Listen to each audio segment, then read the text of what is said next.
दोस्तों, सहाबी उस मुसलमान को कहा जाता है, नंबर एक, नबी करीम सल्लल्लाहु अलैहि वसल्लम की ज़िंदगी में ईमान की हालत में आप अलैहिस्सलातु वस्सलाम की ज़ियारत या मुलाकात का शरफ हासिल हुआ हो। नंबर दो, उस मुलाकात के वक्त वो मुसलमान हो। नंबर तीन, और ईमान ही पर उसकी वफ़ात हुई हो। यही तारीफ़ मुहद्दिसीन खुसूसन इब्न हजर अस्क़लानी ने अपनी मशहूर किताब अल इसाबा में नकल किया है।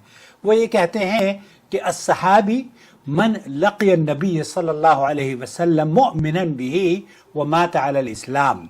सहाबी वो शख्स है जिसने नबी करीम सल्लल्लाहु अलैहि वसल्लम से ईमान की हालत में मुलाकात की हो और इस्लाम ही पर उसकी वफात भी हुई हो। इस तारीख की रोशनी में जिसने नबी करीम सल्लल्लाहु अलैहि वसल्लम को देखा